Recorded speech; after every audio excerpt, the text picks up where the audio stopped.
Alright guys, James here with another Boot Wizard boot review, and today we are going to be looking at possibly the ugliest boots that you can buy right now.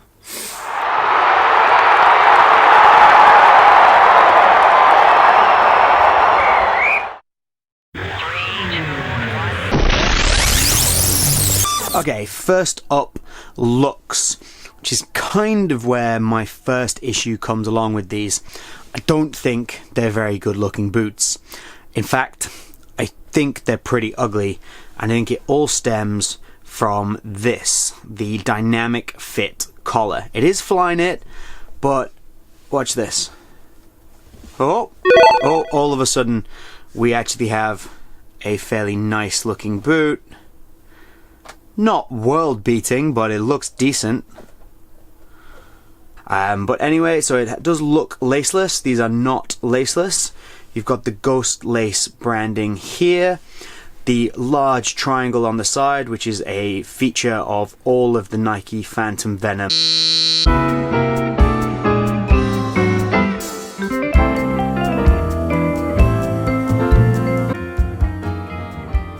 Does have a lacing system, like I say. That lacing system you can't really see too well, but it's just tucked in there.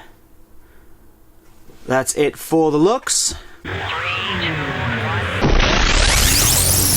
We're going to take a look at the upper, which is split into 3 layers. Now this may take a minute because the technology in this is like nothing that we have ever seen before in a football boot, and it does take a little bit of explaining. So we'll break it down layer by layer, and we'll start from the top. The top is something that most of you are going to recognize. It is Flyknit. So this is a very, very thin Flyknit top layer.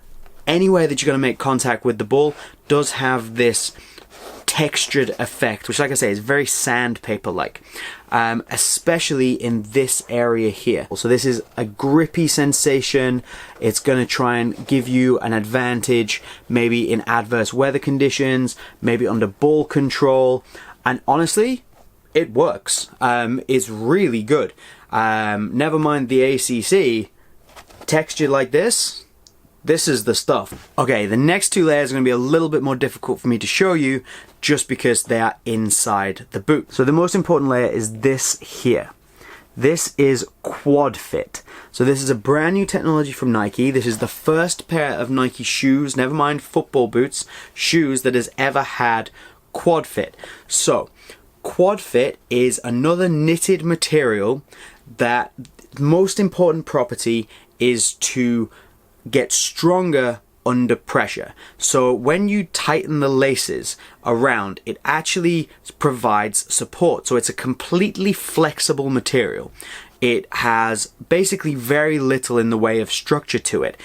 And then you apply pressure to it, or you apply tension to it, and it forms to your foot and provides support. It's quite difficult to explain exactly how it works, but it's the way that this knit has been put together, the directions that it's sewn in. It's incredible, and it really does a job. You feel very supported and very locked into this boot with no additional, there's no flywear cables in this, there's no internal support structure, there's no synthetic liner on the inside to kind of hold everything in place. It's all done through this Quad Fit system, which honestly, it's incredible. It's amazing technology, and to have it in this boot and the feeling that it gives me in the boot, I really, really like it. And then finally, the Ghost lacing system. So the Ghost lacing system is more Flyknit. This is a much thicker Flyknit than the outside, and it runs up into the dynamic fit collar. It's not particularly structured. It's very, very soft and very flaccid. Is that the word? Maybe not. We're going to stick with it. And that runs down the front of the boot here. So you can actually see where they attach. So that is the Quad Fit. That's your regular Flyknit. And then this grey section with that orange lacing running down is more Flyknit. And that is the Ghost lacing system. Honestly, it's mind-bogglingly good technology. I am way behind this. Okay, on to the Soleplate and the stud pattern. This is completely reworked from what was the previous kind of version of this. This is what has replaced the Magista Obra 2. So this is a brand new Soleplate and stud pattern compared to that.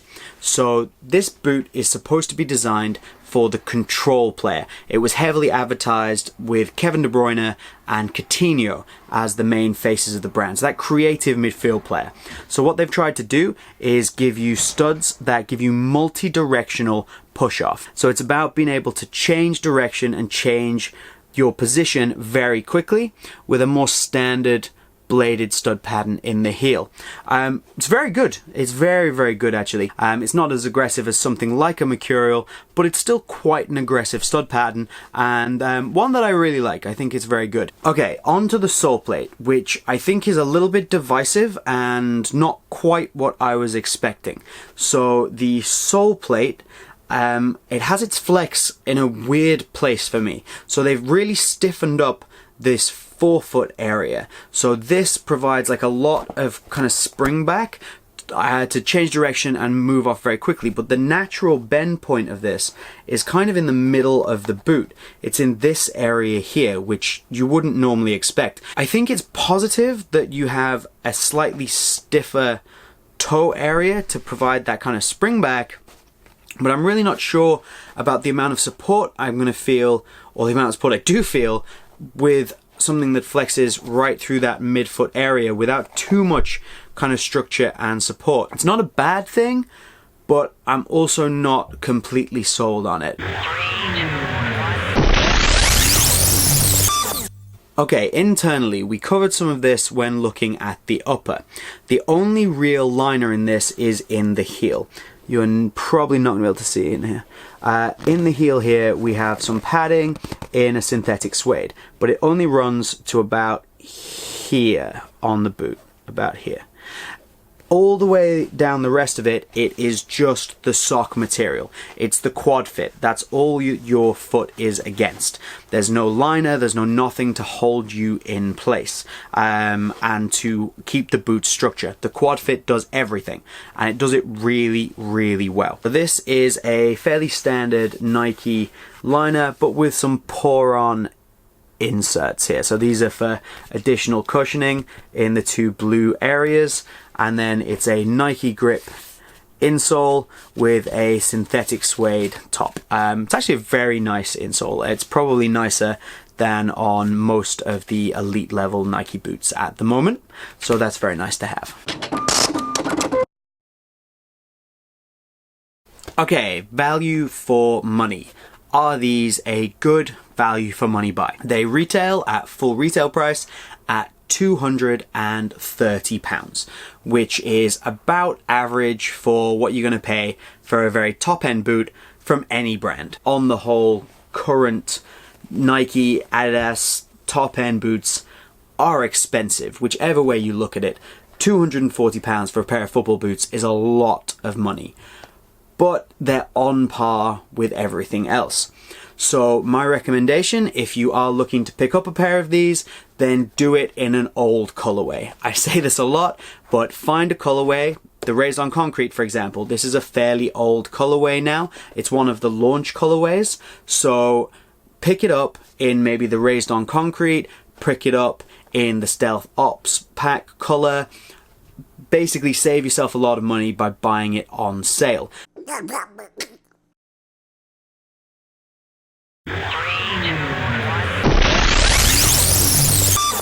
Just going to cover a quick section on how these compare to the Magista Obra 2s, which I don't actually have.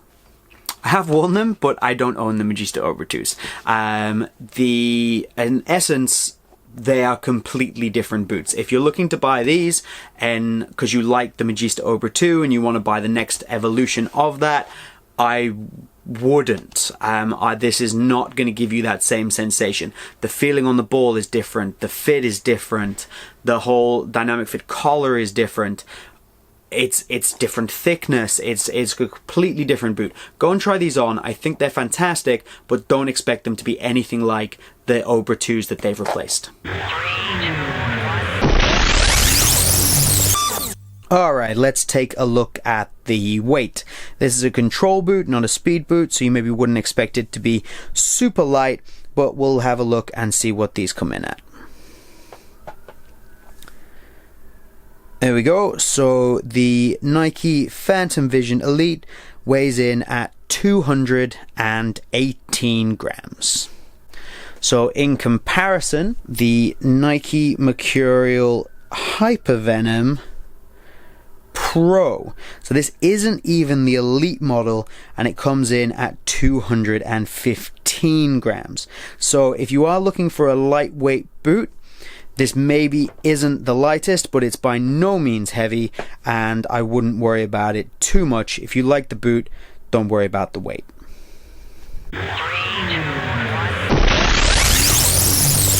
Okay, let's have a look at these on feet. So I think they look better on feet than in hand, but I still in no way think that these are a good looking boot. But the important thing, these boots are super important about the way they feel on your feet. Talk a lot about sock-like sensations, sock boots, especially with knitted uppers. I'm comparing these a lot to the Predator because that is Adidas's control boot. It's Adidas's knitted sock-like boot. The feeling in these is very different, but I love it. I just feel locked into a boot without being squeezed across my midfoot at all. I feel very secure. I feel it's so soft. The comfort level in these boots is absolutely through the roof. I'm very excited to see what Nike do with this technology going forward. I would be super excited to see what the next evolution of this Phantom Vision does bring. Couple of issues, or I suppose one main issue with this for me is the sizing. So this fits differently to nearly every other Nike boot that I have tried, especially the more recent ones. So I have these in a UK 8, US 9, EU 42.5, the same as I have all my Nike boots, and I find them too long. There is too much room at the end of my toe here towards the end of the boot. I don't particularly like it. Now, obviously, James, why don't you just go down half a size? Because if I go down half a size, they squeeze me way too much through the toe box and it is too short on here. It's like they're about a quarter of a size too big. And for me, this is the most annoying thing about these boots. This literally is the difference between me saying that these are my favorite boots on the market at the moment and me wearing them all the time. Literally them having them attached to my feet because they genuinely feel that comfortable and that good, and me sometimes questioning whether I want to wear them or not, and it's simply to do with that extra quarter of a size that is at the front of the boot. In conclusion, Nike Phantom Visions, should you buy them, they are in so many ways my favorite boot on the market right now, and in one way specifically, the most frustrating boot on the market right now. But I still love them. I still think they're a fantastic boot, and I'm really excited to maybe see what the Phantom Vision 2 brings along. I really like these. Don't take anything I've said negatively as a criticism that you shouldn't buy them. I still wear these a lot. I think you should give them a go. But that's all that I've got on the Phantom Vision today. If you did enjoy the video, do remember to hit the like button. If you haven't already, remember to subscribe, and do let us know what you think about this boot in the comments down below. But that's everything from us today. Have a good one, and we'll see you soon.